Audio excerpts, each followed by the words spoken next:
Now, this is big. This is reckless. I'm not going to lie to you. We should not do this. I would not recommend you do it, but I'm an idiot. I am allowed to make a fool of myself. And here we are, ladies and gentlemen. The tournament we won 2 years ago for $100,000, the big dog, has one spot left, 47 entries. We're going to go ahead. We are going to take it. Oh dear God. Are you kidding me? Do I need to let Underdog have my location here? Okay, just in case you don't know, Underdog, of course, is regulated, so you have to go through, give them your location so you can make sure that you are in a state that is allowed. Pretty much every state's allowed, not Louisiana. Oh my God, are you kidding me? Now we came over to get in the draft and there's 7 spots left. I thought this was about to fill. Maybe we are not getting in a $500 draft. I will give you all 1 second. If you want to get in a $500 fantasy football draft with us, we will get into it. But we may have to leave. We may have to go into the $25 one. Okay. My bad, ladies and gentlemen. Looks like we messed that up. Looks like we are instead going to be getting in a $25 Underdog draft. Best Ball Mania. Oh my gosh, we just fumbled the bag. I am so damn sorry. But anyway, 36,000 entrants already in like a week. This has been live. $1.5 million for first, 750,000 for second, 500,000 for third, 400,000 for fourth. The top 20 places get 100K in this, which is just absolutely nuts. But we are in here and there are 9 spots left. Now I'm going to have to go through and update the title. I was real excited thinking we were going to be able to get a $500 draft underway, but it is what it is. It's probably for the best. We will save that for another live stream, ladies and gentlemen. But let's move this over. Okay, we're going to be at pick 7. I don't know if we've selected. Actually, no, I think the second day Best Ball Mania was live. We got pick 7 here. It's going to be a range where you're pretty much looking at like the Bijan Robinson, Breece Hall of running backs. Maybe instead you go Amon-Ra St. Brown, Justin Jefferson at wide receiver. It's really just whatever the teams in front of us do. It's not like we have a massive, massive say in what's going to be happening here. But let's move this. A big bro Joe in here at 1. Happy to see you, my friend. Henry says, I keep getting location arrow and I can't get a draft. Yeah, essentially you just have to give Underdog your location. Like I said, Underdog's regulated. So there's some states that you can't enter a draft that you're in. Louisiana, Nevada, Washington, Michigan. So they have to make sure you're not in one of those states. So you have to give them your location. And if you're not sharing your location, then you'll be blocked in getting in a draft like we were at the beginning of the live stream. But once you do that, it should be good. We got Drew out here at 4. Happy to see you, my friend. And let's see. We have Zach asking if we can turn up our audio. Let me know. Is my audio bad? We've had the audio this way for a while now, so hopefully it hasn't been bad through the entire time of us streaming. But Tyreek goes pick 4. Chase goes before Tyreek. I don't think that's been happening super often. Yeah, Chase ADP 3, Tyreek ADP of 4.4. Okay. People are saying the audio is okay. So, Zach, can you turn up your volume, please, my friend? Now, Tyreek goes pick 4. Jefferson off the board at pick 5. I know my plan A, plan B. My plan A was Amon-Ra St. Brown, but, oh my gosh, is Bijan Robinson the thumbnail of this live stream? If Bijan is the thumbnail, which I think he is, this is what I call destiny, ladies and gentlemen. This is a sign from God. This is everything that we needed to see. We get Bijan Robinson round 1. This stream matches the thumbnail, and we are ready to crush the middle rounds. Let's go. Okay. LeBron says plan B had to be Amari at pick 7, right? I think plan B, I don't know. I think plan B was maybe Dawson Knox. Ryan says, how many drafts are you doing today? If we hit 300 likes in the live stream, we will fire up another draft, my friend. If we don't, we will just get one going. No harm, no foul. I believe we have over 300 people watching this, though, so it should be easy.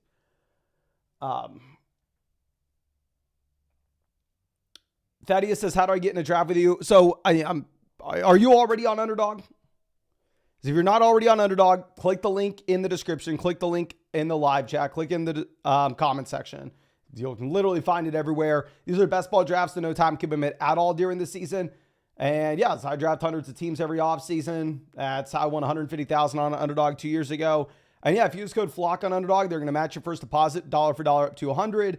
Plus, you'll get access to flockfantasy.com where you can find our dynasty rankings, where you can find our Underdog rankings. Plus, you'll get a special NBA pick'em. It'll be like more than less than half a total point for Luka Doncic. If that's the game of the night, it just depends whatever day you sign up with. Whatever day you sign up with, the big NBA game, you'll get that special pick'em for that player with code FLOCK. But yeah, you can find that link everywhere, like I already said. Let's move this over, and I am going to make a weird pick here. We have Marvin Harrison Jr. falling to us at 18. Now, if you look at my rankings, we don't have Harrison in our rankings, I believe, until like 19 or 20. He has an ADP of 13, so very rarely you're ever going to see him fall this far. So very rarely you're ever going to see me take Marvin Harrison Jr. in one of these drafts, unless he begins to fall to the mid-late second round. If he's in the mid-late second round, I'll be happy to take him. I'm not taking him at the 1-2 turn. I'm never taking him over Barkley. I'm never taking him over Taylor. But you have a couple weird picks in this draft where Nico Collins, Brandon Ayuk, they both go before Harrison, which is new, which is typically what you're not expecting.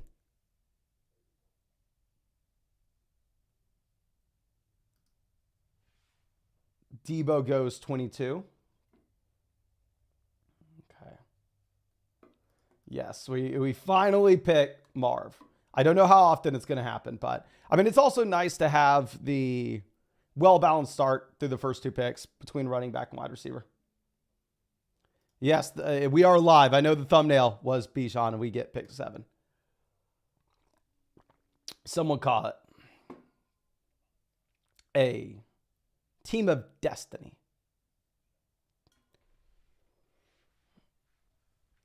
Okay, and Thaddeus, if you have an Underdog account, essentially when we go through and join Best Ball Mania, if it's a tournament, you'll want to join the same time as us.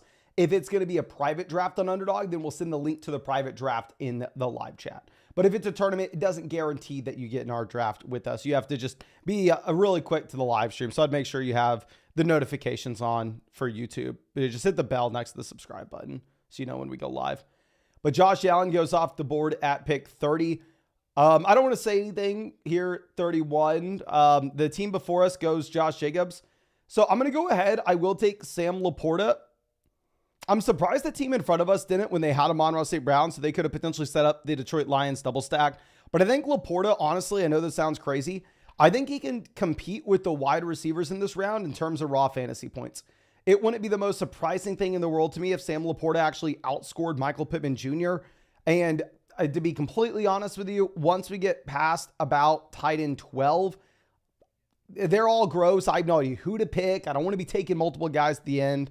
So if we can go ahead and we can take Sam Laporta here at 31 and then not really have it to worry about taking too many other tight ends in this draft, I think we're in a good spot. But sadly, no, this is not a big dog draft. I thought we were going to be able to get in the big dog, and I was wrong. But the next chance we get to get in a $500 big dog draft, I will hop in, even though we probably shouldn't. But Story says, why do quarterbacks selected in the first round of the NFL draft don't live up to their expectations? Thanks. It's for my English 102 class at UTK. Appreciate you, my friend. And I don't know how this helps your English class, but if you're looking at quarterbacks that go round 1 in the NFL draft, a lot of people need to understand, like, there's a difference between expected hit rate and the top end range of outcomes.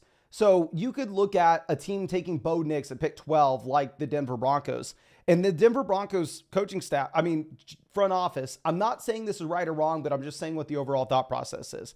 They could sit there and they could hypothetically go, okay, Bo Nix has a 10% chance to turn into a top 5 player at his position at the NFL level. It's a long shot, but it's a possibility.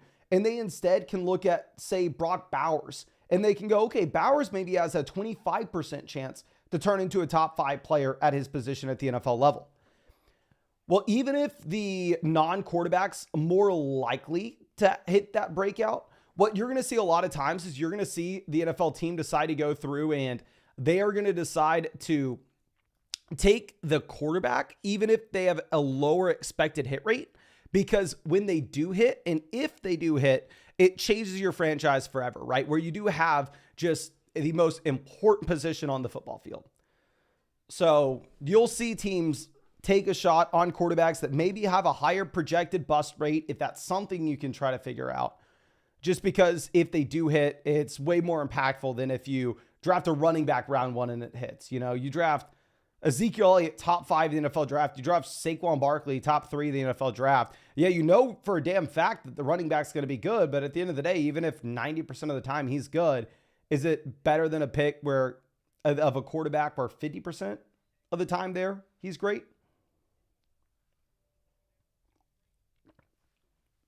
Justin says, how do you give them your location? It's the same thing as any other website, my friend. It's just system preferences on your computer. Okay. So we are going to go Lamar here at 42. Now, taking Lamar puts us in a little bit of an awkward spot in that now we only have one wide receiver through the first 4 rounds, right? So we have the elite QB, we have the elite tight ends, but we may be struggling and we may get boxed out of the wide receiver position, which could get really ugly really quick. Obviously, we don't have a Lamar stack right now. Zay Flowers goes before Lamar Jackson in this draft. But honestly, I'm fine going with Lamar unstacked. We talk about this a lot, just strictly because if you are looking at Lamar Jackson, this is a quarterback that his rushing upside, he can still go out there and he can provide you a spike week where he scores 30 plus points with, 60 rushing yards and a rushing touchdown. And it's not like you need Zay Flowers. It's not like you need Mark Andrews to capture that massive spike and potentially take down a tournament. And Lamar actually invested more money into Lamar last year than any other quarterback in fantasy.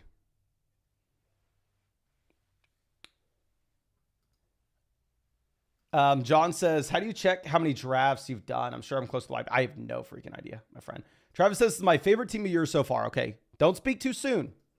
Okay. Do not speak too soon. Now, thank the Lord that we get George Pickens here. Getting Pickens, now I think we are in a phenomenal spot. We know getting boxed out of the wide receiver position, speaking from experience, it's only happened to me in every single draft I've ever been in. Getting boxed out of the wide receiver position can absolutely kill you if we're not sitting with multiple guys through the first 5 rounds. Once you get around 7, 8, 9, you may end up being in a spot where you have to take Mike Williams over Tony Pollard. You may have to be in a spot where you're reaching significantly on wide receivers over running backs, and it just feels disgusting. So taking Pickens, I think, gives us a lot of flexibility later on in this draft, which I like. Okay. Pond 6 says, this is looking like a Jameson Williams team. Actually possible for this team to be a Jameson build, because we could go Jameson, get the double stack with Laporta, and then go with Jared Goff later on, right? So we can set ourselves up in a spot where we only have to take 2 quarterbacks. We have the Lions stack. We have Lamar standalone. So very rarely do I think it makes sense to take Jameson at ADP. I'm not a big Jameson Williams fan. I've never been a big Jameson fan, but I think this could be one of those instances. You can't just go to completed drafts if you're looking at how many drafts you've done, because he's specifically looking for how many drafts he's always done, like including last year, right? He wants to know if he's going to be able to get the badge, which I think is, if you're looking to get a badge, it's not just the amount of drafts that you've done this year. I think it's the amount of total drafts you've ever done. So that's why I'm saying I don't know how you can see the amount of total drafts you've ever done. Obviously, if you just want to see the drafts that you've done this year, you can pull that up just in the completed drafts tab on Underdog. Okay, so Jordan Addison goes 61. I would have been honestly really excited to get Jordan Addison. I'm going to be overweight Addison this year if he's going at the 6-7 turn. Obviously here, he goes significantly earlier in this draft though. Another option of what we could have potentially done in this draft is, instead of taking Lamar round 4, we could have potentially instead gone T. Higgins round 4 and then set ourselves up with Joe Burrow at pick 66. Because I do really like the Burrow value right now. Kittle goes 63. Shaddick says, are there any free underdog drafts? I don't think so. I think that the cheapest underdog drafts are like $3. So no free, but $3 is about as close to free as you're going to get. I'm going to take Rome. So Rome, obviously, a lot of people are worried that he's this year's Jackson Smith and Jigba. I understand where the thought process comes from. Obviously, you have Keenan, you have DJ Moore. But ultimately, this is a wide receiver that goes top 10 in the NFL draft, an elite level prospect. If we're looking at the range of outcomes that we have for weeks 15, 16, 17, which is something that we are strongly considering here whenever the majority of this money's up at the very top for the final 3 weeks, I think you do have a ton of upside for Rome, specifically at the end of the season. Obviously, the main thing is we're needing to see him eat into the Keenan target share later in the year. But it is a possibility. So let's go ahead. Let's pull the trigger on him at 66. You can make an argument. Well, Mason, you already have that rookie wide receiver that may start off slow at the beginning of the season, and you're stacking points already to the end of the year with Harrison. Maybe instead you go Calvin Ridley over Rome, which I think you can make that argument. My thing is, no matter what we're doing here in the middle of round 6, I think we're probably going to be stuck going with a wide receiver, considering our wide receiver room so far. And I know that there are going to be some running backs that we like later on. And getting Rome at 66, this also gives us the ability, if we like the value, we can decide to go ahead and we can decide to take Caleb Williams later in this draft. John says player 11 has a monster team. Okay, let's check this out. Going Gibbs, Barkley out the gate. I really like that. I mean, if I'm looking at this board, I think those are my two favorite players at the time that they were drafted. Kelsey Mahomes stack obviously looks good, going with the Hollywood double stack of Mahomes. I think it's a really interesting start, and it's a team that looks like I could find myself drafting that a lot and just finding that it's so damn hard to catch up on wide receiver. But very interesting for the DJ Moore, Keenan Allen double stack team to be so scared of us taking Caleb Williams that they take Caleb Williams at 74. Kyler Murray goes 76, so Drew screws us there. I mean, once Caleb goes, obviously, now we are considering Kyler to get the Harrison stack. Ladd McConkey off the board, so we're probably going to go ahead. I think we can do two different things. Spam the chat. Would you rather have Aaron Jones or Rashee Rice? My initial thought process is I don't love Aaron Jones, but if we're looking at Rice, this is another one of these wide receivers that profiles the back half of his production if he does get a suspension. So I don't know if I would love to take Rice on the same team as Marvin or Rome. So yeah, it looks like Jones, Rice, Jones, Rice. It looks like the vast majority of people are taking Aaron Jones here. I think Rice is one of these guys that specifically in Best Ball Mania, I'll find myself drafting a lot, especially right now when you have a very wide range of outcomes. You either have one or two things happening with Rice. This is a wide receiver that may not get suspended this year. And if he doesn't get suspended, I mean, you're going to see Rice go before Ladd. He'll go before Keon. He'll go before Brian Thomas. He'll go before Ridley. He'll go before Rome. He'll go before Worthy. He'll go before Terry. He'll go before Reed, Addison, Hollywood, Pickens, Amari, Kirk. Now, Rice will move up probably to the Zay Flowers range early round 4 if he does not get suspended. And obviously, if he does get suspended, he's going to fall a considerable amount depending on the length of said suspension. So typically, if this is keep in mind, it's a $25 buy-in where $1.5 million is sitting at the top. We are trying to go through and polarize our range of outcomes. We are trying to just create a monstrous team or a garbage team. I never want a middle of the road team in a league like this or in a tournament like this. So I think Rice does make sense to take. My only thing is, I think specifically with this team where we have Harrison and Rome, so we're already back halving a lot of that wide receiver production. I don't know if Rice is the profile of the guy we're wanting to go after. Jordan Love off the board, 84. It would have been really nice to get Kyler Murray at 79 and go with the bullied quarterback and only have to draft 2 of these guys. But we still have a bunch of different quarterbacks in play for us. So let's move this down. James Conner off the board, 85. Let's see what Team 11 did. Team 11 goes JSN. I really like the JSN pick. I think they're back up on the clock. So, I mean, yeah, they go Christian Watson. It makes a lot of sense for them to pull the trigger on another wide receiver there. So, Deontay off the board. Ferguson is someone I'm never taking here unless I take Dak. Like, I'll find myself drafting round 8 Jake Ferguson, but a lot of times it's because I either want Dak Prescott in round 9 or maybe I reached on Dak Prescott in round 7. I don't think it makes a ton of sense to pull the trigger on Ferguson himself. So if we're looking at what else we could do here, Bowers goes, it's pretty much just pick your poison at running back. I'm going to go DeAndre Swift, top dog, then Najee Harris. Both running backs very bad last year. Spam the chat. Who do you want? My thought process is I think they're really close to being about the same. So once we've already made the bet on the Chicago Bears offense by taking Rome, might as well double down on said bet by taking DeAndre Swift here. But spam the chat. Let me know what you think. Okay, so we have Swift. Looks like most people want us to go DeAndre Swift. Yeah, which I agree with. If you pull up my rankings on flockfantasy.com, we will have DeAndre Swift higher as well. So we're going to go Swift, pick 90 as our third RB. Now let's move this over. Scott says, looking at the likes, we should have a second draft. Hit that like button. Yes, it looks like the vast majority of y'all have hit that like button. So more likely than not, I think we're hitting 300. Yeah. So far, running back, we are sitting with Bijan, Aaron Jones, DeAndre Swift. Wide receiver, we have Harrison, Pickens, Rome. Tight end, we have Laporta. Quarterback, we have Lamar. So it is an awkward team. Like, we don't really have a ton of correlation built with it. Or really the only correlating assets we have are somewhat correlating with Rome and Swift. Not really. I mean, we're stretching to try to make it sound legit there. And yeah, Ferguson falls to the Dak team at 73. But it would have been really nice for us to get Kyler.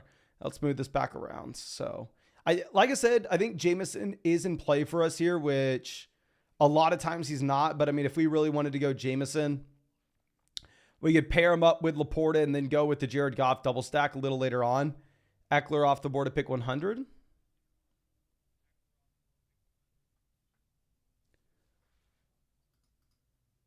Nick Chubb goes 1-1. I think we've taken Nick Chubb in a couple drafts at this point now.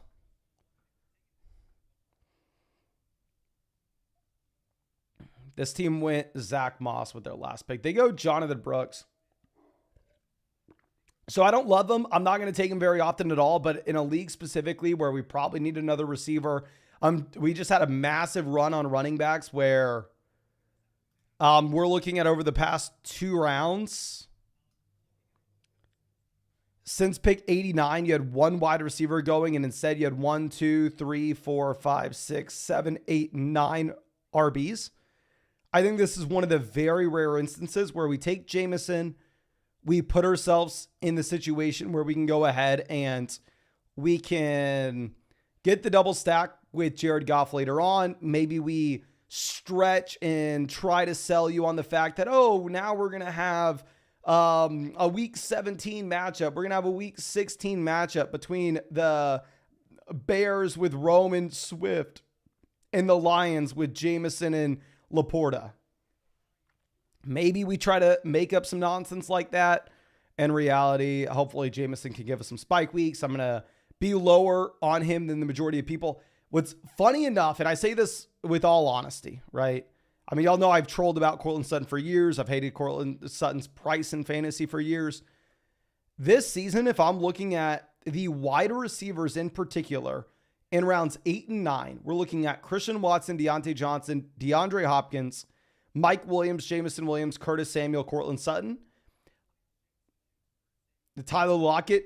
Unironically, Courtland Sutton's probably my favorite value out of this group. Courtland Sutton, 106. I'm not going to be drafting wide receivers here that often. Instead, I want to be taking shots on running backs like DeAndre Swift, Jonathan Brooks, Nick Chubb, Tony Pollard. Typically, I'm probably going to find myself drafting running backs in this range. But with that being said, if I am going to be drafting receivers more times than not, it'll probably be Sutton in this round. Now we have Benson, Hawkinson, Brian Robinson going. I mean, we're at a point in the draft where I feel like we have such a balanced start that it's not like we really need anything to happen. I think we can just continue to have the draft fall to us.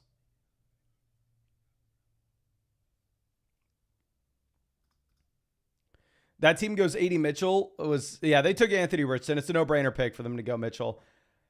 At this point, we don't have any Miami players. Tua's a quarterback that has no rushing upside. So if we're taking Tua, we probably need the stack. I'll go ahead. I'm going to reach on Jared Goff. I understand it's a reach. I'd probably rather have Jaden Daniels in a vacuum. I'd rather have Tua in a vacuum. But specifically in these underdog tournaments where we are trying to go through and we are trying to capture these spike weeks, I think it makes sense for us to instead go ahead and reach on Goff. My quarterback rankings will come out soon. I prefer Tua in a vacuum. I prefer Daniels in a vacuum. But when we take Laporta, when we take Jameson, and we whiff on Tyreek, we whiff on Waddle, instead I think we should go Jared Goff. There'll be other instances where obviously we can go ahead and we can take Tua instead.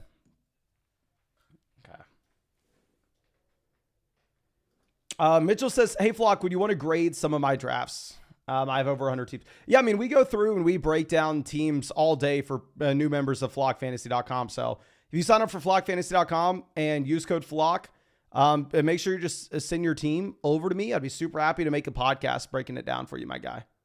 I mean, literally today, I probably broke down 15 podcasts for new members of flockfantasy.com. So yeah, just use code FLOCK. You get a ton of crap on the side. You already know everything. I might go through and show it to you all here real quick. And yeah, if you use code FLOCK, 30% off any sub.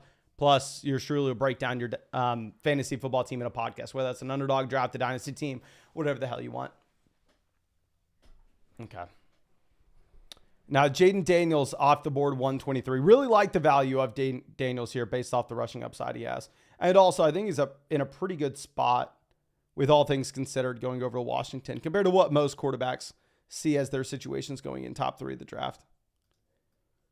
Okay, so we're probably not going to be taking another QB, even though I really do like the value that you have with Lawrence, the value that you have with Herbert. Instead, we're going to be looking at running back, wide receiver, tight ends. Shakir falls 11 picks. I'm not a big Shakir guy. We need a receiver.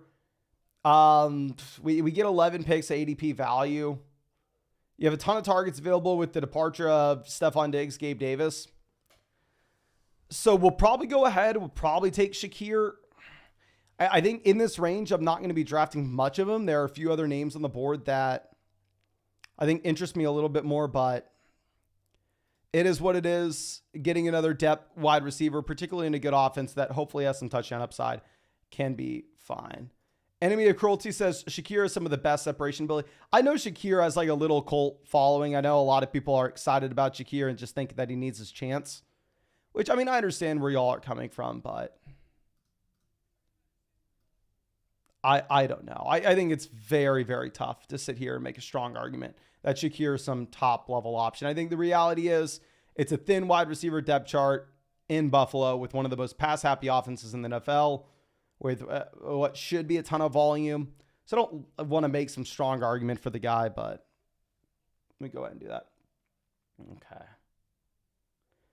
Ty says 12-team Superflex start 10. Do we trade Achane for Barkley in a second and the 107 for Waddle?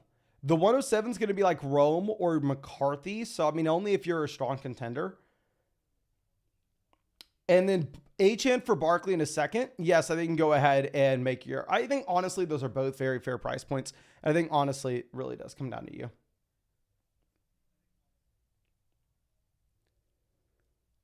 Okay, so Blake Corum off the board. Let's move this around. Josh Downs goes, we're just going to take the wide receiver that got paid. We're going to take Jerry Jeudy, $58 million extension. I think Jerry Judy's great. No. Has he always been overdrafted in fantasy? Yes. Is he going to be running a ton of routes? Most likely. And yeah, he's going in a range where, I mean, nobody in this range is super exciting. I mean, Judy's a perfect example of someone that, in like a casual redraft league, I'm not necessarily expecting him to make a big difference, right? But specifically in best ball, when we're looking for these spike weeks, I think we can go ahead. I think that we can take him. Okay, so let's move this around.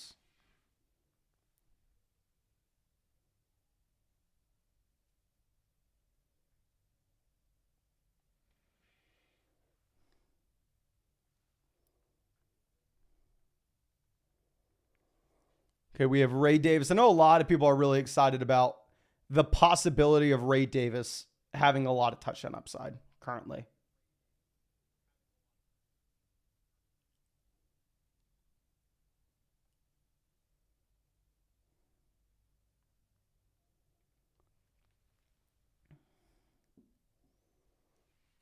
Okay, Jalen Polk off the board, 146.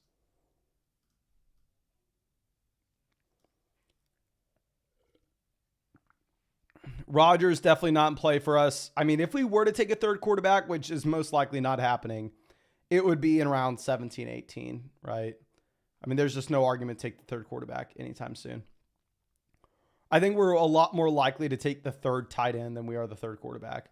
Running backs, we have Marshawn Lloyd, Ty Chandler, Condre Miller, Chuba Hubbard, J.K. Dobbins.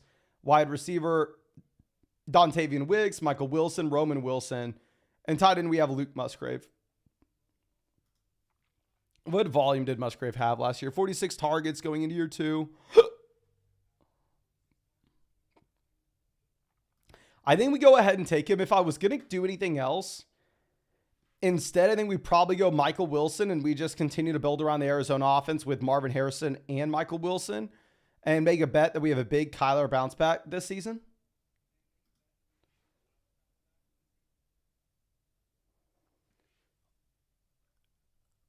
But I don't know. I think that is... I think we're about to see a fall off at tight end, whereas wide receiver, I think it's going to be a little bit flatter for the coming rounds.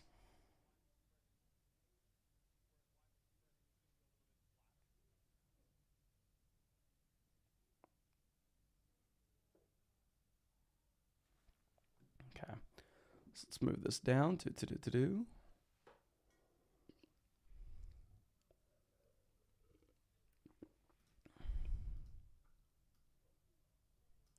Dontavian Wicks goes. We still need some running backs. I mean, we're not dead at running back, right? We have Bijan, we have Aaron Jones, we have DeAndre Swift. We are fine. Yes, we are all NFC North here. Okay, we're going all Packers, all Lions, all Bears. I guess we're mixing a little Vikings too with Aaron Jones. Henry says, check on the big dog just in case it closes for the next draft. Okay, after this one, I think we're going to hit 300 likes. So after this, we already hit 300 likes. If you stick around, I will try to enter in the $500 fantasy draft after this. Actually, I don't know if we can do it because I would have had to make the announcement at the beginning of the stream. How about this? We will try to hop in the $500 drafts tomorrow.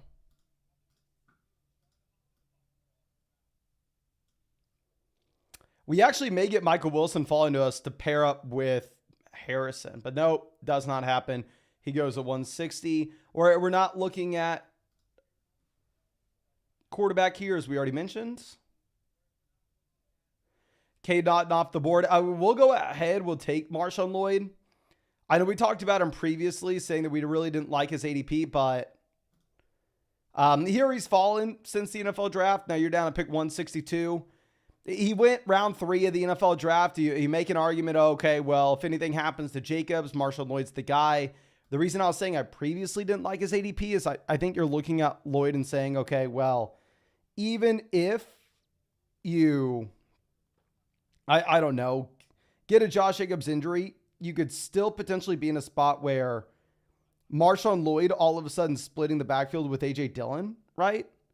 So it can still be an awkward spot, even if the best case scenario where you do have a Jacobs injury happen. So I'm going to stand by. I'm not drafting him at his ADP. If he falls around, then sure, we'll go ahead and we'll take him on a team that needs a running back. I know maybe you make the argument, well, Mason, you have Aaron Jones. Do you want to monopolize the backfield with Ty Chandler? And I just don't think Ty Chandler's any good. Yes, we're going to fire up another draft after this, my friend. Josh says, what are the thoughts on Dobbins? He was a free agent in Dynasty League before he went to LA. I definitely would say that you should go ahead and you should pick up J.K. Dobbins for free. Now, with that being said, am I baking him in to be the starting running back for the Chargers this next season? No. I actually just recorded a video that's going to come out, I want to say 3 days. I literally recorded it an hour ago. And we dove deep on the Chargers backfield. We dove deep on a bunch of different backfields of guys where we just said, I don't know what's happening here. Let's look at the situation overall. And yeah, if you're looking at Dobbins, can y'all take a guess of what is the guaranteed money J.K. Dobbins has this season? J.K. Dobbins obviously signed this offseason. What was the guaranteed money on his contract?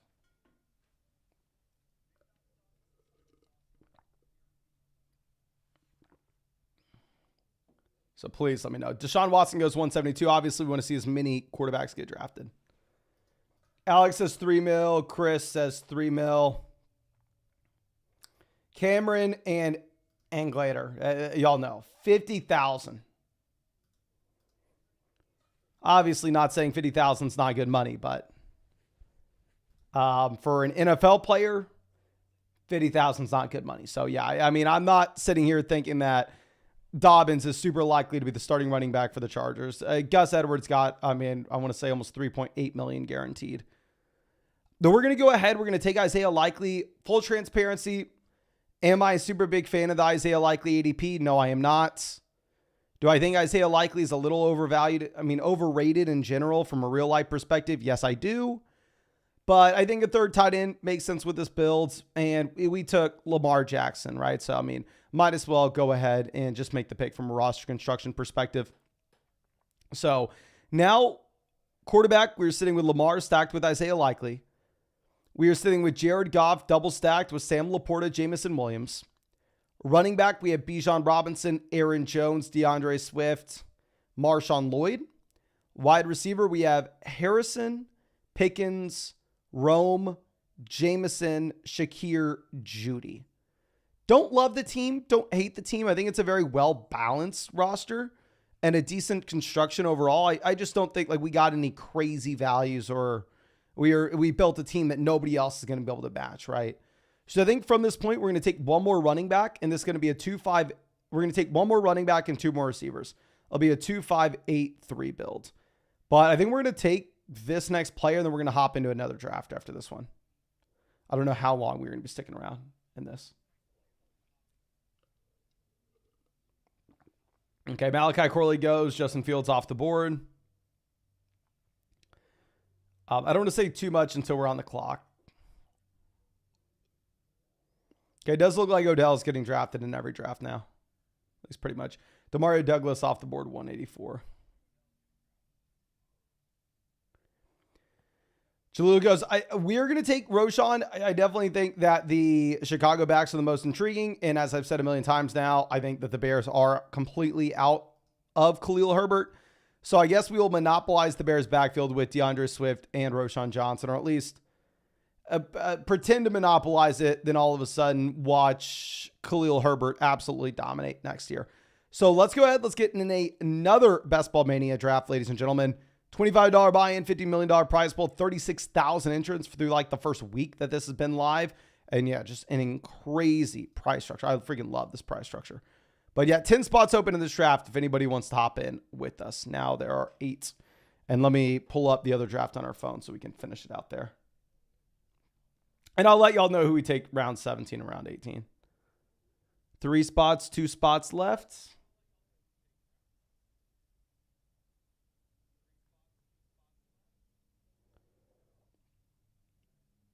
One spot left if anybody wants in. Or we're not doing the $500 draft right now. I'm sorry. We'll try to get a $500 draft going tomorrow. Okay, yeah, and the other draft, we're going to keep it simple. We're just going to be drafting wide receivers from here on out. This is in 60 seconds, and we get pick 9. So pick 9 is an awkward spot, and I think we're probably going to see the teardrop before we are selecting round 1, but there's a chance that on the way back around in round 2, we're excited about the player that we can get. So I don't want to say anything with a guarantee, but there's a shot that we really like what happens here at the 1-2 turn. Now, beyond that, of course, your guess is as good as mine. We got Garrett in here at 1. Happy to see it. Big Bro Joe in here at 11. We got Kite out here at 2. Enemy of Cruelty. I can't read. I don't know what pick you're at, my friend. So let me know what pick you're at, but he is in. And the fake Mason Dodd is in here at 8, but the real Mason Dodd's in here at 9. But okay, we in that other draft took Devontae Walker, pick 199, just essentially to continue to build around the Baltimore pass catchers.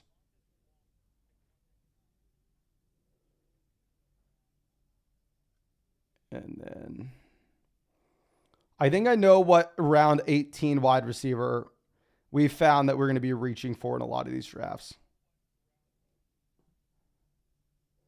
Don't know if we want to tell y'all it, but obviously if you're in drafts with us, you'll probably find it. You'll see it.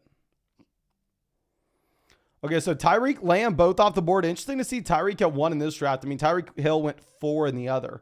Not saying it's right or wrong, right? I mean, it just goes to show that this year, more than almost any other, there's not that consensus set of ADP at the very top.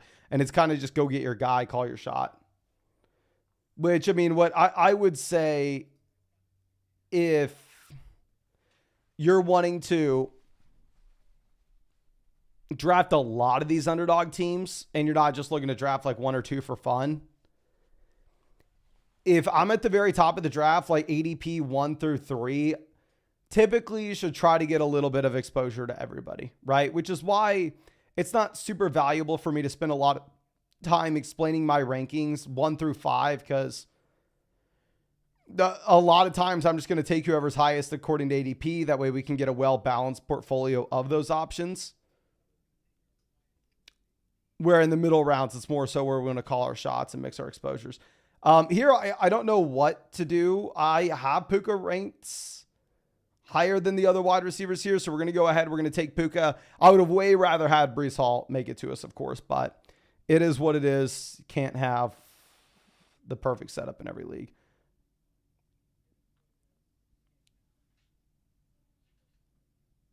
Okay.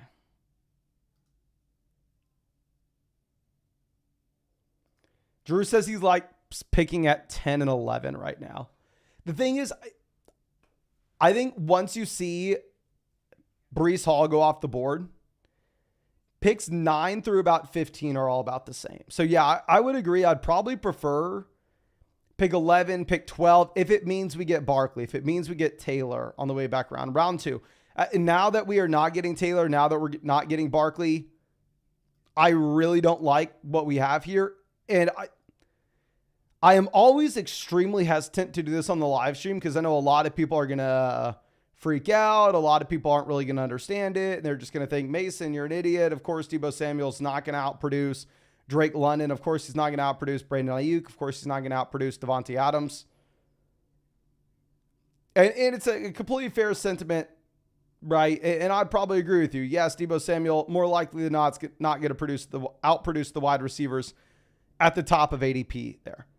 But what I'm looking at is I'm looking at an extremely flat range of options where I think all those wide receivers are about the same with their range of outcomes. At least personally, it's my expectation. Maybe median projection, Brandon Ayuk scores 15 more fantasy points this season. But if we're looking at the overall tournament aspect of this, and we're looking at how the ADPs line up, in that Puka almost always goes at the 1-2 turn. Deebo Samuel almost always goes at the 2-3 turn. From an overall tournament perspective, this may be a very unique combo where if the spike weeks come in at the right time for Deebo Samuel, specifically in weeks 15, 16, 17, we may be having this pairing at a low ownership compared to the rest of the field.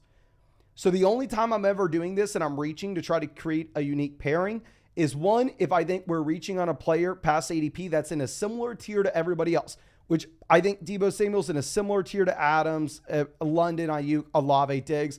I don't think it's an egregious reach. And the second thing is if you're picking at the turn, right? So if you have A.J. Brown, if you have Garrett Wilson, if you have Puka, one of these guys that only goes at the 1-2 turn, and you're reaching at someone else that only goes at the 2-3 turn, such as Deebo Samuel. Because the issue is, say you go through and you take Justin Jefferson round 1, it does you no benefit reaching for someone that's going to go in the middle of round 3, because what's going to happen is there are going to be a lot of other Justin Jefferson and let's just say Michael Pittman teams in the tournament, right? Maybe you took Michael Pittman in round 2 and everybody else took him in round 3. That's not a unique combo though. There are going to be a lot of those combos. So the only instance where I think it makes sense, and obviously it's very nuanced and maybe I'm wrong, I don't know, is if you're reaching for pair of two guys that go at the extremes, only on the turns, and you think the guy you're reaching for is inside the same tier as the other options. Okay. Now let's move this over. Mike Evans goes off the board, pick 29. Neighbors goes 30. Henry off 31. I'm not going to be drafting much Henry at all this year, so I'm completely fine seeing him go.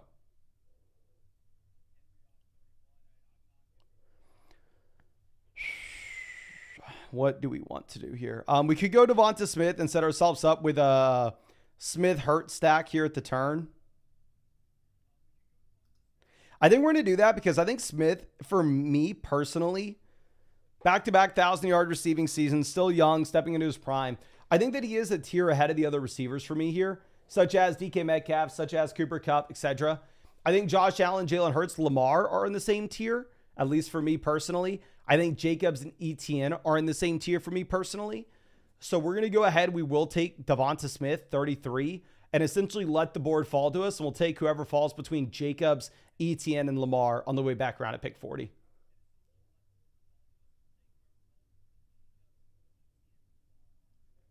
Etienne goes 38.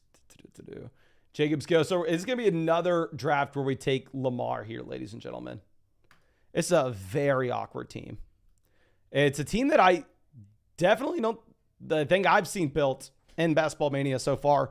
Puka, Debo, Smith. I think it would have been more exciting, obviously, if we got Jalen Hurts making to us a big 40 like we were hoping for. I think it would have been honestly more exciting if we got one of the running backs in either Jacobs or Etienne to make it to us at 40. But it does make me feel better once we see like Patrick Mahomes go immediately after at pick 41. Kenny says, literally cannot believe we just got Jacobs at 39. Yeah, I mean, that's going to be a very unique pairing, right? I mean, having Wilson, Harrison, Allen, Jacobs, specifically because you're seeing Allen and Jacobs almost exclusively as round 3 picks. So getting either to fall around 4 is going to be a high upside unique pair. And yes, I would say Team 10 is definitely the best team in this draft. I would have probably preferred A.J. Brown over Garrett Wilson, but that's just me. Mitchell, my man, please do not send me emails of your team. Please message me through either Discord or through the site, my friend.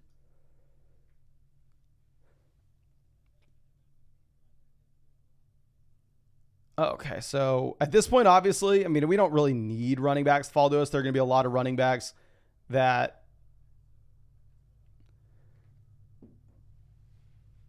we have making to us at like round 8, round 9, the middle rounds that maybe we can be excited about.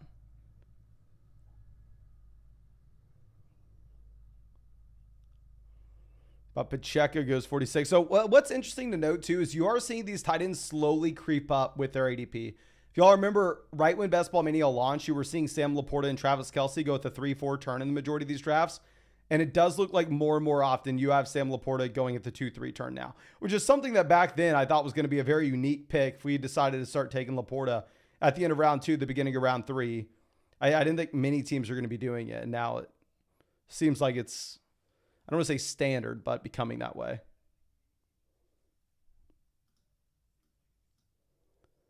Okay, Keenan goes 50. Looks like Keenan's been sliding in drafts as well, which, I mean, I'm not going to be drafting a lot of Keenan this year, to be honest with you. But also, I didn't draft that much Keenan last year, and obviously Keenan was a league winner. I think a lot of that had to do with the fact, though, that you had the Mike Williams injury. You had Quentin Johnston being the biggest bust that we have seen in recent memory. So I think Keenan Allen, honestly, his situation, it was just the perfect nuts for him this past season. I don't think it could have been a better spot for him to smash, but Andrews 53. Clearly, we would have been ecstatic to get Mark Andrews 57.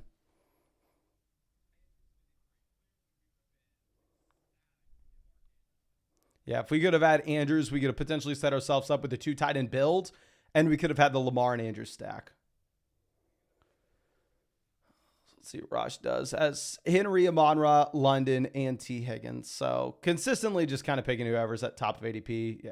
It goes Kyle Pitts here, so plants a flag on Pitts over Dalton Kincaid. And I'm really excited to get Kincaid. I don't think it's nearly as good as what we would have had with an Andrews selection, specifically because it's a Lamar build. But, I mean, getting Kincaid, this is an offense that you have in Buffalo where there are just so many targets available from the departure of Stephon Diggs as well as Gabe Davis, where I think you could potentially have the number one target for Josh Allen. I'm not saying it's guaranteed, but it is a possibility. I think you have Kincaid possibly outscoring Keon Coleman and obviously getting that production at tight end. The opportunity cost is, in my mind, too much to pass up on. But yes, I am sorry. I know that the Allen team right behind us really would have liked Kincaid. There's no way we would have passed on him, though. We have Worthy going 63. If we're looking at what we can potentially do here, you have Hollywood, Rome, Kamara, Kittle, Rice. I'm probably going to go ahead and pull the trigger on Rome again. You can make a strong argument for Kamara considering the fact that we don't have a running back at this point. But what I found with the running back values that we like later on, I'm completely fine kind of punting running backs early in drafts at this point, unless we get access to someone that I think does truly have like RB1 overall upside. I mean, if we can take CMC, take Bijan, take Hall, take Gibbs, take Taylor, take Barkley, take them at a reasonable price point, or maybe get ETN, Josh Jacobs round 4. I'd be excited about that. James Cook, Rashad White round 5. Kenneth Walker at the 5-6 turn. I mean, those are running backs that obviously I'm very much willing to go through and I'm willing to take right now, but I don't know if I want to be taking Aaron Jones, Alvin Kamara over Rome, specifically if we're looking at what we should have at running back versus wide receiver later in the draft.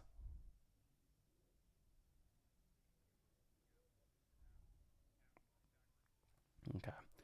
Addison 71.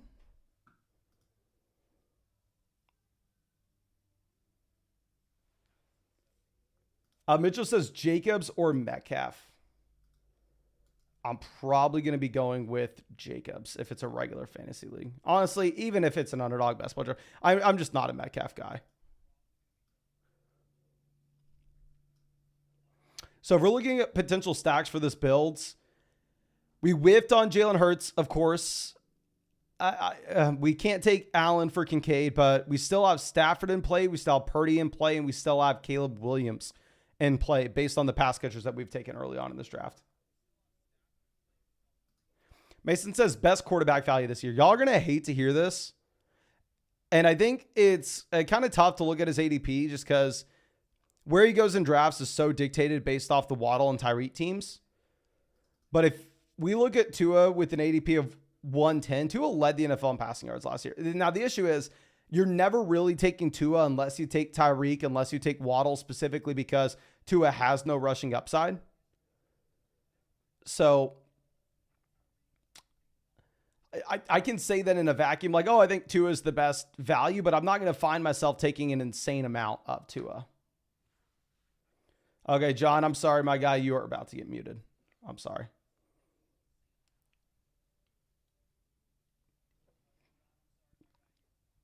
Okay. Dylan says Metcalf's a wide receiver 3. I mean, Metcalf's been a wide receiver 3 for 3 straight seasons now. It's not guaranteed to be the case forever, but that has been the case. Keon Coleman goes 79. I would have taken Keon if you would have made it to us at 81 just to continue to build in the Buffalo correlation. Since we had Kincaid. Ramadre goes.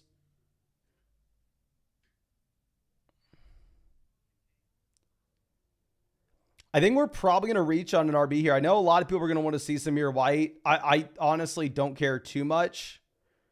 I think DeAndre Swift's in a better offense. I think DeAndre Swift is a better running back with more receiving upside. So, yeah, we're going to reach on DeAndre Swift and let someone else have Samir White. Typically, I'm not drafting these day 3 backs that are going into like year 3 of their NFL career that have never showed anything. I understand, yes, you've had Josh Jacobs there, so maybe make the argument, well, he just needed an opportunity. But we see that prototype time and time again. And a lot of times they're just a guy and they're getting pushed up based off perceived upside that has never been demonstrated. We've seen the upside for DeAndre Swift. And at the same time, I mean, he's not just has a 6th round, 5th round NFL draft pick invested into him. I mean, this is a running back that just got signed for $24 million. Like, his guaranteed money is, I think, triple what Austin Eckler's is. Okay, Deontay Johnson goes. Dylan says, Yo Mason, how many likes for a 3rd draft? If we get 600 likes, we'll fire up another one, my friend. Okay, Deontay goes 86. Christian Watson goes. So we're going to go ahead. We'll pull the trigger on Najee. I'm not a big Najee Harris fan. I think, honestly, if you look at my rankings, I may have Tony Pollard ranked over him. But it is what it is. We will get Pollard a lot later in other drafts that we do. Might as well just take Najee Harris here. Mix in a Steeler. And hopefully someone that just gets raw volume. And what you're really banking on if you're taking Najee is that the Steelers offense find a way to turn it around. But yeah, so far, wide receiver, we're sitting with Puka, Debo, Devonta Smith, Rome. I want to reiterate for the people just coming in, I do not have Debo ranked this highly. It's a flat tier for me. We're reaching to try to come up with a unique pairing between Puka and Debo in the context of the overall tournament. We have an unstacked Lamar. We have Kincaid at tight ends. Running back, we have Swift, Najee Harris, and wide receiver, we have Puka, Debo, Devonta Smith, and Rome. I think Rome is a reasonable price tag in round 6, just based off how good of a prospect he is overall. Like, obviously, if you look at my rankings, if you look at fantasy drafts, they would agree. I think DJ Moore is more likely than not the wide receiver 1 in the Chicago Bears offense. But would I be surprised from weeks 10 onward if Rome outscores DJ Moore in fantasy football? No, I would not be surprised. Now, from a season-long perspective, I would be surprised because DJ Moore should have a significant lead over Rome to start the year. But also, keep in mind, Caleb Williams is a new quarterback for both wide receivers. It's not like DJ Moore has the leg up in terms of the chemistry already built out with these guys. And they says Steelers going to run the ball the most in the league this year. Radius says, in my league, the winner has had Najee in back-to-back seasons. Okay, well, that is surprising. I don't know why so many of y'all like Najee Harris. I always say I'm not a big Najee guy. I think if you look at the historical analysis, I mean, the historical comps that you have for Najee Harris, based on what he's done through the first 3 years of his NFL career, this is most likely a bust. Just more likely than not. Javonte Williams off the board, pick 100. Yeah, I'm not sitting here and just completely trashing Najee and saying he has no upside, obviously. I mean, you pull the trigger with him at pick 88.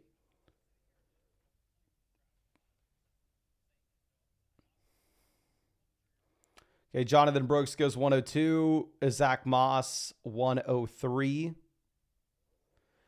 Couple different things we can look to do here. David Njoku goes, so we could take Purdy or we can take Austin Eckler. I'm leaning Eckler right now because if we're looking at this team, 0% chance to take Purdy. They have Josh Allen, Jordan Love. This team, they have Jalen Hurts and no Niners stack. This team, no Niners stack either. Brock Purdy's quarterback that doesn't have a ton of rushing upside, so typically you are needing to stack him with a pass catcher.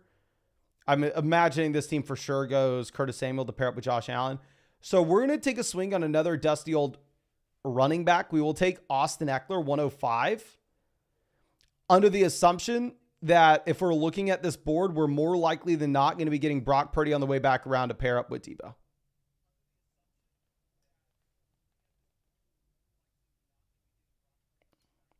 FFX says, hey Mason, glad you're back for another year. Are Flock Fantasy rankings your rankings or do you have different rankings? So flockfantasy.com has a bunch of different rankings from a bunch of different creators. If you want to look at my exact rankings, all you have to do is hit filter, add expert, and then hit Mason Dodd. And then my rankings will pop up for you there, my friend. The community rankings are just free rankings that we have based off the responses of the users of the site. The expert rankings, those are going to be the averages from all experts on the site. And then, of course, if you want to look at my rank in particular, hit add Mason Dodd. You can put me up there. But yeah, it looks like we are going to get Brock Purdy on the way back around. Like we said, this team has Josh Allen, Jordan Love. So I think that worked out for us. So far, running back, we're sitting with Swift, Najee, Eckler. Let's go Purdy. Wide receiver, we have Puka, Debo, Devonta Smith, Rome. Tight end, we have Kincaid. So I think this is going to be a team where we only take 2 quarterbacks, but we potentially sneak in a third tight ends. And I think we have a lot of flexibility with how many running backs we want to build around as well. I think this is most likely going to be a 6 RB build with us waiting to take our first RBs until round 7, 8, 9. But to be honest with you, I mean, considering how long we waited to take these running backs, I don't think they're that bad. Anthony says, yo, can we submit 2 reviews via Flock Fantasy? Love the review on the first team. Thank you so much, my man. Right now, no. I mean, if with your review, if you wanted to submit 2 teams right away, we can do that in one podcast. But in terms of separating podcasts, we are having to limit it to 1 per person right now. There may be like an a la carte option in the future that we add, but with the subscription, it is just going to be 1 podcast breakdown per person per year. That is, my friend.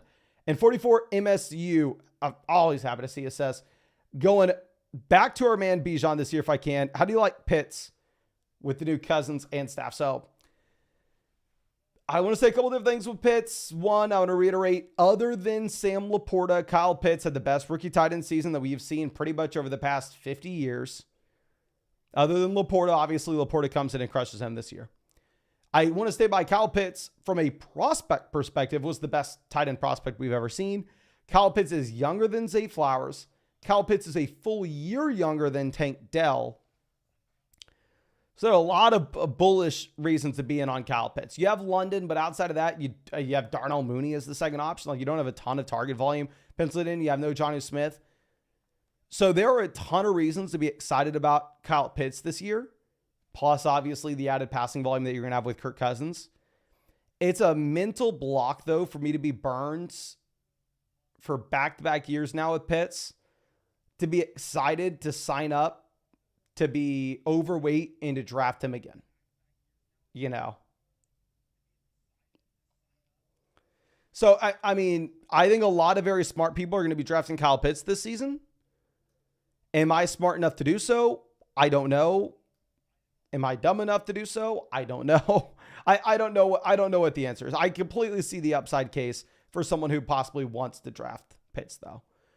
Okay, so let's move this around. So we are well balanced at this point. We can go running back, wide receiver, or tight end. Looks like there's no tight end in a million miles that we can draft here. Pat Frymuth would be the next guy, ADP 141. We're not taking him pick 129. The cat's out of the bag. I'll let you know that.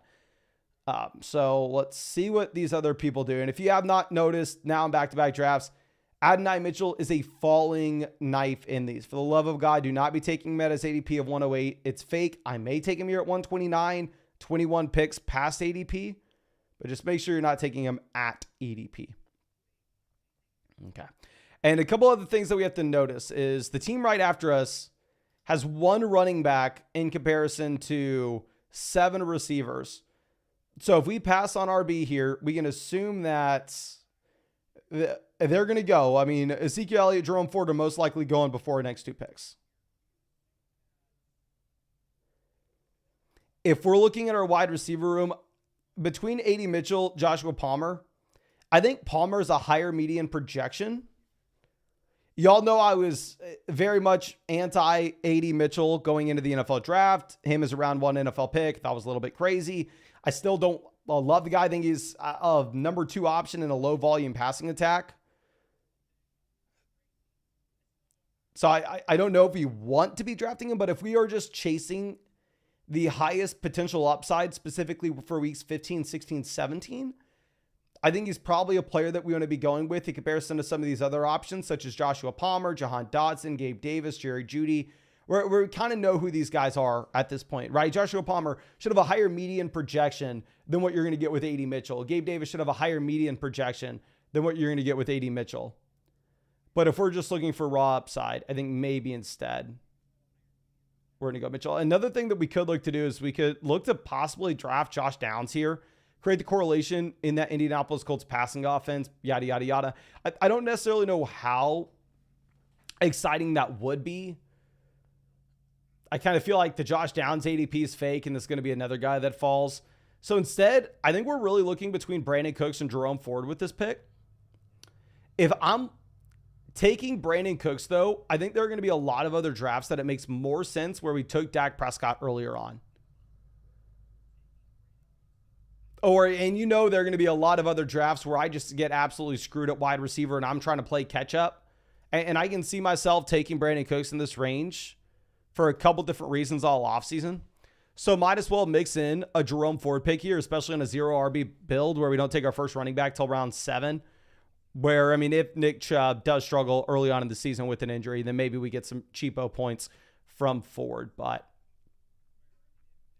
let's go ahead. Pull this up. We have Puka, Debo, Devonta Smith, Rome, A.D. Mitchell now at wide receiver. Quarterback, we have an unstacked Lamar. We have Purdy stacked up with Debo. We have Kincaid at tight ends. And at running back, we have Swift, Najee, Austin Eckler, and Jerome Ford. So it's an okay team.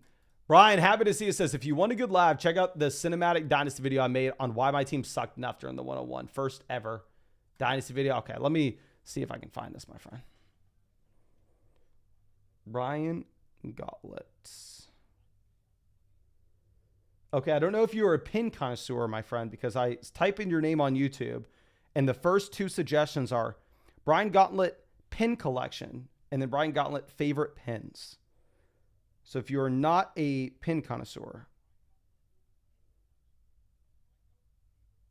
Okay, it looks like there's another guy rocking your name that is obsessed with pins. Let me see if I can find your channel.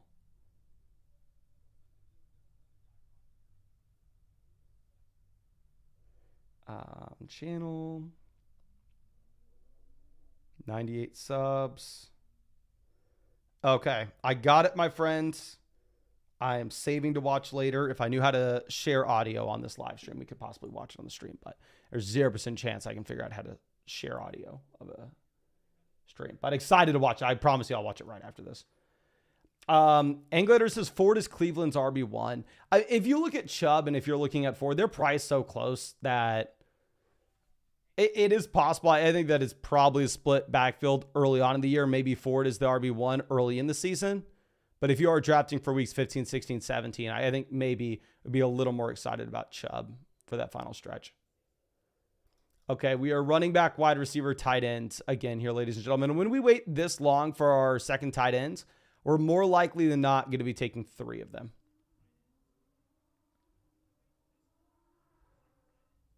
Okay, and if we're looking at arguments to take any of these receivers here, Darnell Mooney, Michael Wilson, Jalen Polk, Roman Wilson, we don't really have any strong arguments. None of these guys correlate with current options. We don't really need to be chasing any stacks. It's not like, oh, we need to take Jalen Polk so we can take Drake May later on. So these running backs aren't super inspiring for me. So we're going to take Darnell Mooney. Obviously, Mooney hasn't been good since 2021, back when he had 140 targets and barely over 1,000 receiving yards. You had the significant injury, and then you had him stuck in a horrendous offense. The thing with Mooney is it's a very clear depth chart, and people want to be excited about the passing volume that you have with Kirk Cousins coming in. And while we want to be excited about Drake London, we want to be excited about Kyle Pitts. Darnell Mooney has put up a better season than either of them ever have. Let me go ahead and let me pull that up to confirm, because I know we're going to have some people fact checking us in the comments. So Drake London stats. Yeah, London they never cracked 1,000 receiving yards. And obviously I'd way rather have Drake London than Darnell Mooney. I'm just trying to come up with any positive argument we can have. I guess Kyle Pitts' rookie season, I actually know with only 1 receiving touchdown. Yeah, Darnell Mooney had a better year than Kyle Pitts too. Obviously, tight end versus receiver. But we're trying to make any argument possible for why we would potentially do such a thing as draft Darnell Mooney. Let's pull this back around. Kundra Miller may be in play here. He flashed at the end of last year. And at the same time, this is a running back that, honestly, let's do it, right? I mean, if you're looking at Kamara, it's not like Kamara profiles to be a 3-down back where nobody else in this offense is going to get to touch the football. He has the team investment where Jamal, we are going to assume, is just an absolute dud. Jamal's a 0 at this point. I didn't really like Miller in rookie drafts last year. I definitely didn't like him in underdog drafts last year. But at this point in a 0 RB build where we're having to take shots on these guys that should project out to have a role from a week-to-week perspective, and obviously upside for more if the starter would go down in front of him. I think we take it. Quad says go Jalen Polk. If we were looking at Polk, I think I'd be a little bit more willing to pull the trigger there if we already haven't built around 2 rookie wide receivers. Not like super, super concerned saying, oh, we take 2 rookie wide receivers, I'm not taking a third. But I think if we're using it as a tiebreaker, we can, if that makes sense. Like, obviously, if Polk comes back around to us in round 15, I'm taking Jalen Polk. But as a tiebreaker, when we already have the 2 rookie wide receivers and kind of back halving our presumed production for this next season, I don't know if we want to continue to double down. Josh says, try to sign up with code FLOCK, but verification process messed up. Okay, I'm assuming you meant flockfantasy.com. Shoot me a help email, my friends. Mason Dodd at flockfantasy.com. If you have any issues, I'd be happy to help you out, my friend. But yeah, our verification system's all through AWS. I'm speaking for flockfantasy.com right now, not Underdog Fantasy. But our verification system's through AWS, so should be super simple. Anthony says, surprised you passed on Tyler Algier. I think we'll have more Tyler Algier than we will with Miller this year. But just looking at how ADPs line up and looking at this team in particular, I mean, this is a build where we kind of need a running back that's going to have a role from week to week perspective and not just the upside at the end of the season. But Roshan goes 170. Like I said, I mean, y'all have seen me now over and over again. I'm drafting a lot of Roshan this year at cost. I just clearly like him over Khalil Herbert. Now, I'm probably very biased with that as well, so I wouldn't recommend you listen to me there.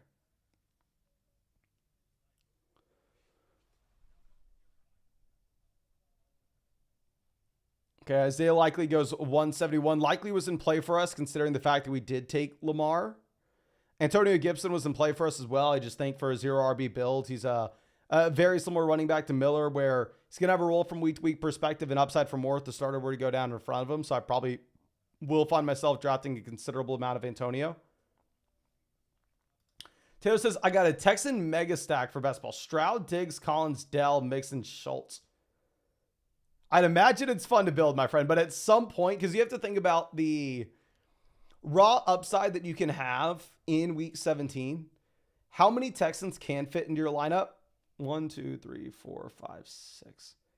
Yeah, I think at that point, taking 6 out of the 18 players on your team from the same offense is probably a little bit overkill for me. I'm probably capping at like 4, unless they're just super, super late picks. But that is interesting.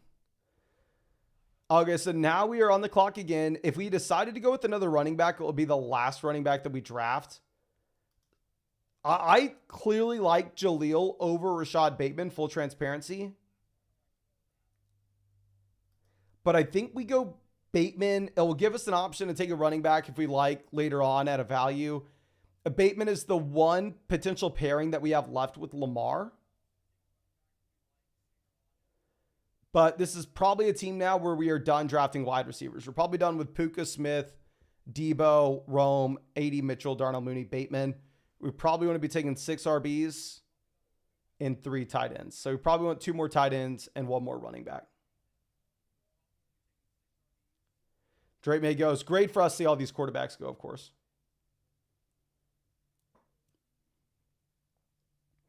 Tyler Conklin, 182.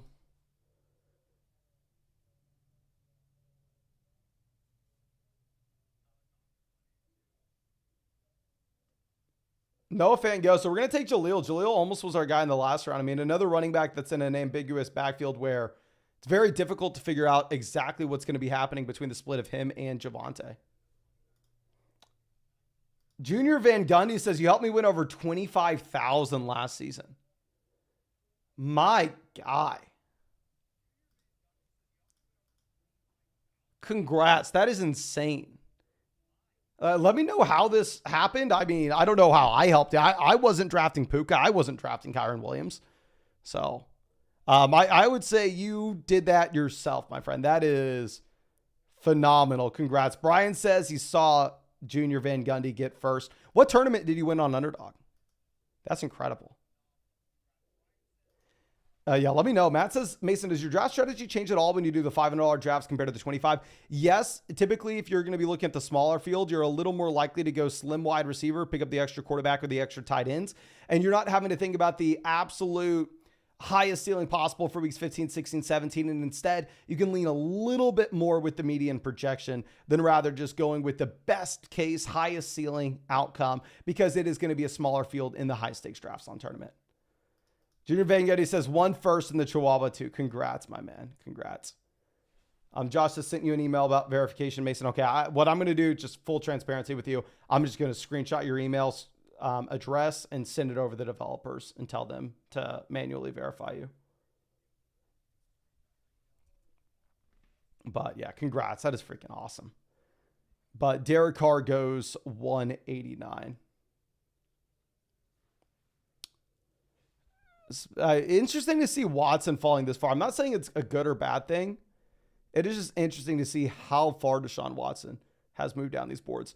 And then once we have Jaleel, once we go Jaleel, we are done drafting running backs at 6, and we're going to be taking 2 tight ends. So if we're looking at tight ends that are potentially in play for us, we're probably going to be scrolling down and taking some names that may not be drafted in every draft. And hopefully we'll be out lower ownership overall.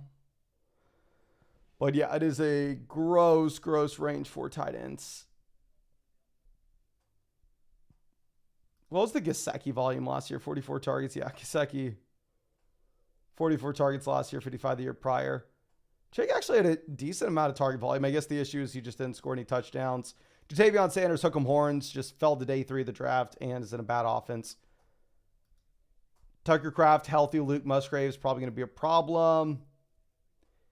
Darren Waller's hasn't had 100 targets in 3 straight seasons. And y'all remember, I was adamantly against Darren Waller last year for a multitude of different reasons. And I don't know if there's a reason to change that now that it looks like he's going to retire. Dawson Knox. Dawson Knox is in Buffalo still, right?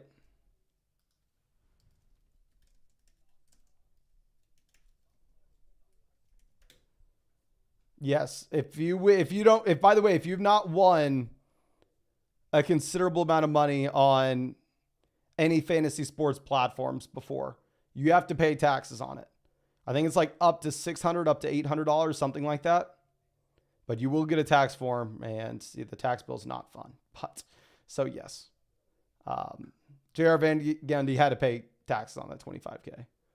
If you'd not, I highly recommend you reaching out to your tax person and trying to get that done.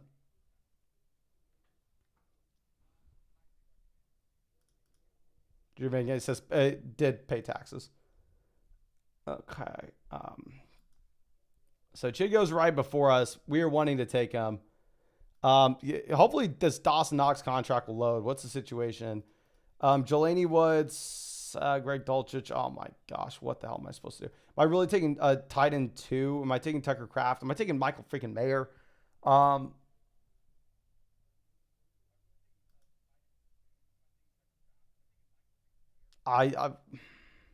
There's no way we're doing this, right? We're going to take Tucker Kraft. I don't know. I do not know, ladies and gentlemen. We'll figure out the last tight end. If Dawson Knox is for sure in Buffalo this next year, I'm taking Dawson Knox. Yeah, Dawson Knox is for sure in Buffalo.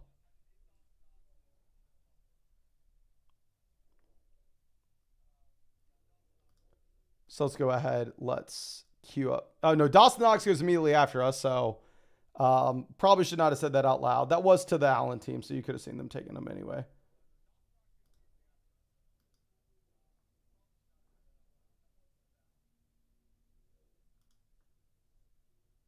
Maybe we mix it up, go Hayden Hurst, go really off board, go Daniel Bellinger, go really off board. Or we just be really boring and take Michael Mayer. We're going to be really boring and take Michael Mayer. Or what other positions? Maybe we just say that Dalton Kincaid holds us down. No, I'm not saying Dalton Kincaid holds us down. Where to go, Mayer? But I think that should be it for this draft, ladies and gentlemen. Here's the board. Thank you again so much for hanging out with us tonight. Really do appreciate you. Really hope you had fun. I hope that we were able to help you start your week off in a good way. And yeah, of course, I'll be here tomorrow, 9 p.m. Eastern, 9 p.m. Eastern every single night. And if you want to get in our next draft, you can find that link in the description, comment section, live chat, pretty much everywhere. Underdog Fantasy, code FLOCK, going to hook you up with a 100% deposit match, plus access to flockfantasy.com, plus you'll get a special NBA pick'em as well. Like Luka Doncic, more than less than half a total point. Just going to depend on whatever day you sign up will be that NBA player. I think tonight it was actually Anthony Edwards, more than less than half a total point. But thank you again.